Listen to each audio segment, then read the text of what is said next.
नमस्कार, जोहार। द भारत मित्र देख रहे हैं आप। मेरा नाम अभिषेक भारती और खबर वही जो द भारत मित्र ने कही। आज बीजेपी कार्यालय में रघुवर दास एक प्रेस कॉन्फ्रेंस कर रहे थे और इस प्रेस कॉन्फ्रेंस में उन्होंने जेसीएससी और जेपीएससी के मुद्दे को उठाया। रघुवर दास ने कहा कि भाई जेएसएससी का जो फील्ड वर्कर का एग्जाम है, इस फील्ड वर्कर के एग्जाम में कई लोगों के एडमिट कार्ड तब पहुंचे जब एग्जाम खत्म हो चुका था। हमने भाई ये खबर उठाई थी। कई लोगों ने हमें गाली दी कि भाई आप लोग फालतू माहौल बना रहे, उसमें ऑनलाइन डाउनलोड करने का व्यवस्था थी। अरे ऑनलाइन डाउनलोड करने के लिए जब कर रहे थे छात्र तो क्रेडेंशियल्स नॉट अवेलेबल या इनवैलिड क्रेडेंशियल्स आ रहा था, तो अभ्यर्थी क्या करते।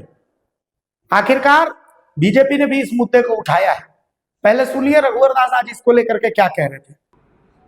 अभी आपने देखा होगा, आप समाचार पत्र में आप सब छाप भी रहे हैं।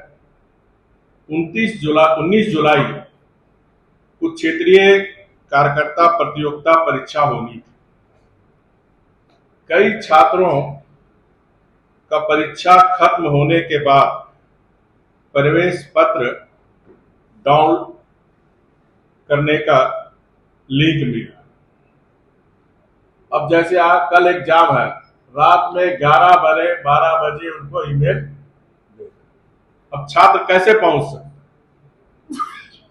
संथाली भाषा के प्रश्न पत्र में भी 100 में से 40 से अधिक प्रश्न पाठ्यक्रम से बाहर पूछे थे और इसीलिए भारतीय जनता पार्टी पूरे मामले की सीबीआई से जांच की मांग करती है। सुना आपने, लेकिन मुद्दा ये नहीं है।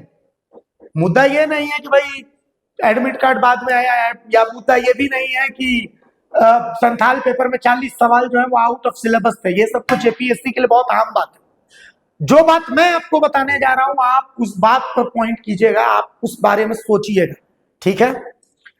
मैं गलत हूंगा तो आप मुझे टोक दीजिएगा, आप बोलिएगा कि तुम दलाल हो, गोदी हो, जो मर्जी वो बोलिएगा अगर मैं गलत हुआ तो।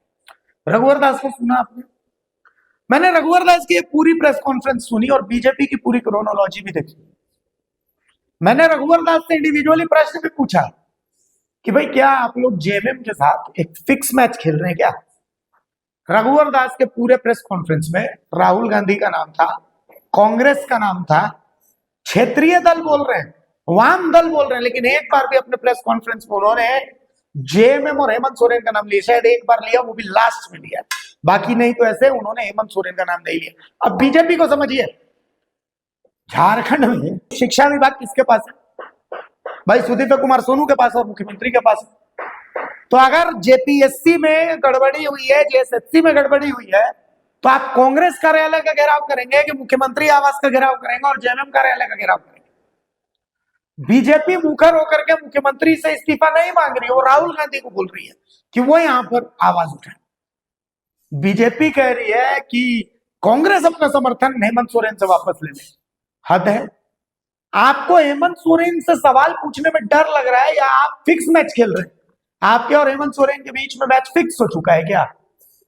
आखिर आप बीजेपी हेमंत सोरेन और जेएमएम से सवाल क्यों नहीं पूछ रही है? इसके पीछे का कारण क्या है? मैंने ये सवाल पूछा रघुवर दास से और इसके जवाब में भी उन्होंने हेमंत सोरेन का नाम नहीं लिया, जेएमएम का नाम नहीं लिया। कि नहीं है तो सुनिए।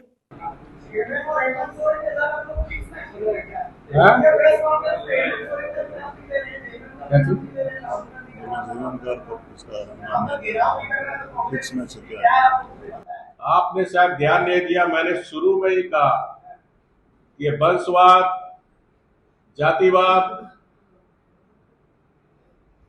भारत माता के टुकड़े गैंग, वामपंथी आप जैसी पार्टियां आज छात्रों के नाम पर छाती पीट।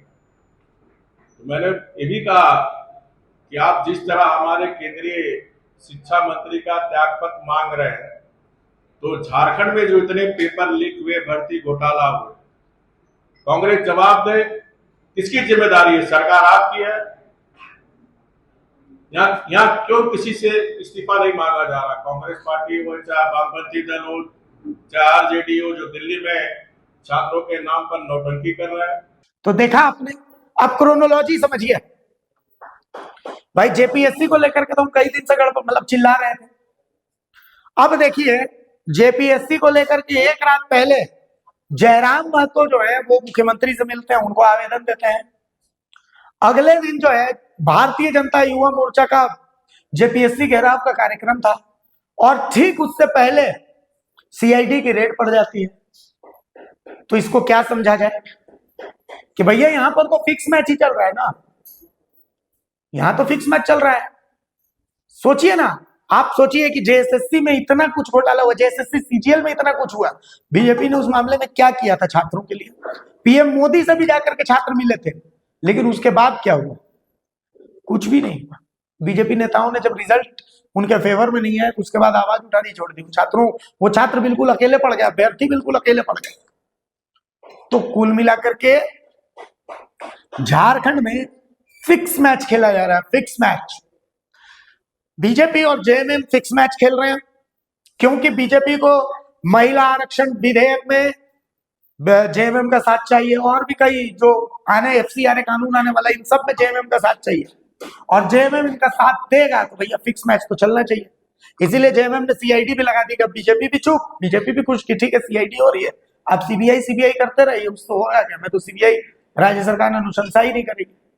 तो कुल मिलाकर के ऐसा है कि भैया बीजेपी जेएमएम कांग्रेस सब मिल करके आपको बना रहे हैं, और आप बन रहे हैं। अभी भी मैं कह रहा हूं, जागरूक बनिए अपने हक और अधिकार के प्रति। जब तक आप जागरूक नहीं बनेंगे, मेरे को तो हो सकता है कल 2 को केस लगा करके अंदर कर देगा, आज एक थार वाले ने मारा है, कल कोई और मार देगी, निकल जाएगा। लेकिन आप अपने अधिकार के लिए लड़िए, अगर आप नहीं लड़ेंगे तो कहानी खत्म है। इस बात को याद रखिएगा। नमस्कार, जोहार।